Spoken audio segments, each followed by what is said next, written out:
अस्सलाम वालेकुम my dear friends, कैसे हैं आप लोग सब। I hope all of you are doing great. दोस्तों, हम लोग यूजुअली अपनी गपशप में उर्दू और इंग्लिश लिटरेचर के ऊपर बात करते हैं। हाउएवर आई रिमेंबर, आज से तकरीबन 2 महीने पहले मैंने आपसे चाइनीज लिटरेचर की एक बेहतरीन किताब द आर्ट ऑफ वॉर, जिसको सुन जू ने लिखा था, उसको डिस्कस किया था।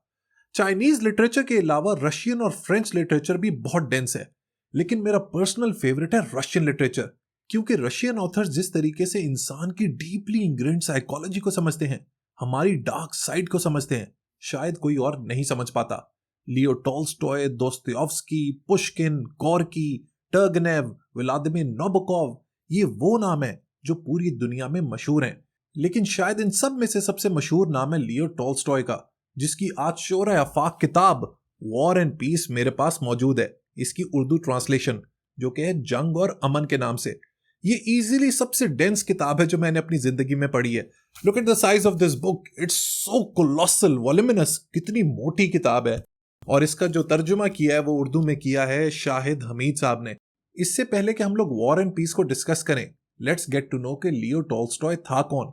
अगर हम रशिया के इंटेलेक्चुअल एलिट्स की बात करें तो उस लिस्ट में टॉल्स्टॉय का नंबर 1 नाम होगा। उसका ताल्लुक एक अमीर रशियन एरिस्टोक्रेटिक फैमिली से था और उसकी पैदाइश हुई थी 9 सितंबर 1828 में। टॉल्स्टॉय की मां का इंतकाल हुआ जब वो सिर्फ 2 साल का था और वालिद का जब वो 9 साल का। इतनी कम उम्र में जब माँ बाप का साया छिन जाए तो बच्चा या तो रिबेलियस हो जाता है या अपनी ग्रोथ को स्टंट कर लेता है। लेकिन टॉल्स्टॉय ने अपने इंटेलेक्ट के जरिए पूरी दुनिया में अपना नाम बनाया। ड्यूरिंग द क्रीमियन वॉर उसने आर्मी भी ज्वाइन की, लेकिन इतना मैसिव ब्लडशेड देख के उसने आर्मी को क्विट कर दिया। अपनी लेटर लाइफ में वो इतना बागी हो गया कि उसने अपनी सारी दौलत और अपनी बुक के कॉपीराइट्स फ्री कर दिए।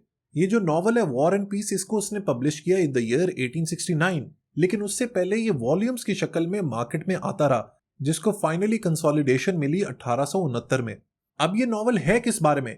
बेसिकली इसका जो बैकग्राउंड है वो सेट है in the early 19th century, जिसमें फ्रांस की forces under the leadership of Napoleon, उन्होंने इन्वेड किया था रशिया को। इस किताब के जरिए उसने जंग के दौरान जो इंसान की साइकोलॉजी होती है, किस तरीके से सोसाइटी आगे मूव करती है, किस तरीके से पावर पॉलिटिक्स होती है और किस तरह लोग अपना इन्फ्लुएंस यूज करते हैं, उसको कवर किया है। साथ साथ इसके एक रोमांटिक एंगल भी है जो रीडर्स को इस किताब को पढ़ने के दौरान भरपूर तरीके से इन्वॉल्व रखता है। क्योंकि किताब इतनी डेंस है, इतनी डिटेल्ड है, इसीलिए टॉल्स्टॉय ने इसमें 500 से ज्यादा कैरेक्टर्स का इस्तेमाल किया है। लेकिन 5 ऐसी फैमिलीज हैं जिनके ऊपर ज्यादा गुफ्तगू रिवॉल्व होती है, जिसमें से एक है बेजुकोव्स, दूसरी है बोल्कोंस्कीज, तीसरी है रोस्टोव्स, चौथी है क्यूरागिन्स और 5वीं है ट्रूबेट्स्कॉयज।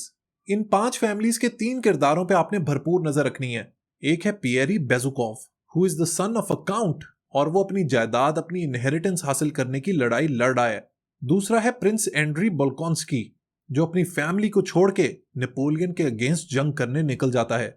और तीसरा कैरेक्टर है नताशा रोस्टोव का, एक खूबसूरत लड़की who is the centre of attention of both these main. इस नॉवल में प्राइमरीली आपको 3 मेन चीजें मिलेंगी। एक तारीख यानी कि हिस्ट्री, दूसरा फलसफा यानी कि फिलॉसफी, और तीसरा अफसाना यानी कि fiction. By the way, Tolstoy considered it a work of realism. अब रियलिज्म क्या है? लिटरेचर में रियलिज्म का मतलब ये होता है कि आपकी किताब की जो कहानी है या उसमें जो मौजूद किरदार हैं, उनको असलियत से, रियलिटी से करीब तक रखना, उनको फिक्शनल कैरेक्टर्स पर बेस नहीं करना या उसके अंदर कोई भी सुपर नेचुरल चीज इंक्लूड नहीं करना। क्योंकि टॉल्स्टॉय का ये बिलीव था कि जो हिस्टोरियंस होते हैं, जो तारीखदान होते हैं, जो तारीख लिखते हैं, वो अक्सर औकात जो जनरल्स होते हैं वॉर के अंदर जो लीड कर रहे होते हैं, उनको ग्लोरीफाई करके प्रेजेंट करते हैं, जबकि नीचे की जो फोर्सेस होती हैं उनके बारे में कोई जिक्र नहीं करता। और ये जो ग्लोरिफिकेशन होती है ये अक्सर औकात फिक्शनल होती है, इसको एग्जैजरेट करके बयान किया जाता है, जिसको टॉल्स्टॉय बिल्कुल पसंद नहीं करता था। टॉल्स्टॉय की ये किताब वॉर एंड पीस फिलोसॉफिकली भी बहुत स्ट्रांग है। वो एज एन इंडिविजुअल डिटर्मिनिज्म पर बिलीव करता था, जिसका मतलब ये है कि इस दुनिया में जो कुछ भी होना है वो सब पहले से डिटर्मिन्ड है, पहले से तय है, और हम सब किसी एक्टर की तरह अपना रोल परफॉर्म कर रहे हैं। ये थॉट एक बहुत ही मेजर थीम है वॉर एंड पीस की। टॉल्स्टॉय का फ्री विल पर बिल्कुल यकीन नहीं था, इसीलिए वो समझता था कि कोई भी शख्स is a product of his circumstances. हम लोग अपने हालात की पैदावार हैं, जैसे हमारे हालात होते हैं हम वैसे ही एक्ट करते हैं। इस तरह की थीम भी आपको वॉर एंड पीस में पैरेलल चलती नजर आएगी। मेरे पॉइंट ऑफ व्यू से वॉर एंड पीस की सबसे बेहतरीन बात है लियो टॉल्स्टॉय की ब्रेथ टेकिंग लिखाई। जब आप ये किताब पढ़ेंगे ना, आपको ऐसा लगेगा आपके सामने एक मूवी चल रही है। मैं तो कहता हूं कि टॉल्स्टॉय एक डायरेक्टर की तरह था जो एक मूवी को डायरेक्ट कर रहा था। जिस तरीके से वो अल्फाजों का इस्तेमाल करता है, जिस तरह अपने कैरेक्टर्स को बिल्ड करता है, जिस तरीके से स्टोरी को आगे बढ़ाता है, ऐसा लगता है कि कोई डायरेक्टर अपना स्क्रीन प्ले प्रेजेंट कर रहा है। इस तरह की क्वालिटी बहुत ही कम ऑथर्स में होती है। यही वजह है कि war and peace has pass the test of time. आज भी दुनिया की अजीम किताबों में वॉर एंड पीस का शुमार होता है। हम लोग टॉल्स्टॉय से अग्री करें या ना करें, लेकिन ये भारी भरकम किताब एक दफा जिंदगी में जरूर पढ़नी चाहिए।